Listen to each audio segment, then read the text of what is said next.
Hello সবাইকে। So আমি তোমাদের সাথে একটা মিনি ব্লগ শেয়ার করার জন্য চলে আসছি। এবং কালকে যেহেতু সানডে ছিল, আমাদের Sunday bridal makeup master class চলছে এবং তার সাথে সাথে কালকে ছিল নববর্ষ। তো সবাইকে নববর্ষের অনেক অনেক শুভেচ্ছা। নববর্ষ হলেও কিন্তু আমাদের ক্লাস অফ হয়নি, আমরা ক্লাস করিয়েছিলাম। তো বাড়িতে পুজো দিয়ে এসে আমি এখানে স্টুডিওতে পুজো দিয়ে নিয়েছিলাম। তারপর আমার স্টুডেন্টরা চলে আসছে, তো তাদেরকে আমি ক্লাস করাচ্ছিলাম এবং আমি ক্লাস শুরু করেছি কলকা দিয়ে।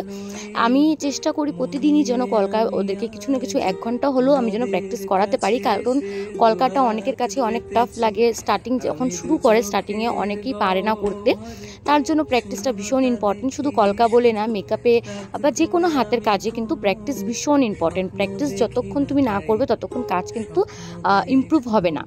তো বেসিক কিভাবে কি কলকা করতে হয় সেগুলো বোঝাচ্ছিলাম এবং ওদেরকে আমি একটা ডিজাইন করে দেখিয়েছি। তারপর ওরা সেটা দেখে দেখে প্র্যাকটিস করছিল। মিনিমাম 1-1.5 ঘন্টা আমি ওদেরকে কলকা প্র্যাকটিস করিয়ে তারপর মেকআপ প্র্যাকটিস করছিল। এবং ওরা কিন্তু ওয়াটারপ্রুফ মেকআপও প্র্যাকটিস করেছিল এবং ওয়াটারপ্রুফ মেকআপ করে কিন্তু খুবই খুশি, কারণ নর্মাল মেকআপ থেকে যখন ওয়াটারপ্রুফ মেকআপ করে তখন এক্সাইটমেন্টটা একটু বেড়ে যায় স্টুডেন্টদের, কারণ নতুন কিছুটা শিখতে পারে তার জন্য। এবং বেসিক থেকে ধরে খুঁটিনাটি যা যা আছে, কন্ট্রোল কীভাবে করতে হবে, ফেস বুঝে দেখো, এগুলো সব আমি তাদেরকে কিন্তু বোঝাচ্ছিলাম। তো তোমরা যদি bridal makeup master class join করতে চাইছো, আমার একটা 7 ডেজের ব্রাইডাল মেকআপ মাস্টার ক্লাস আমি নিয়ে আসছি। অনেকেই আছে যারা 15 দিনের ক্লাসটা করতে চাও না, শর্ট টাইমে ক্লাসটা করতে চাও, তো তাদের জন্য আমি নিয়ে আসছি 7 ডেজের একটা ক্লাস।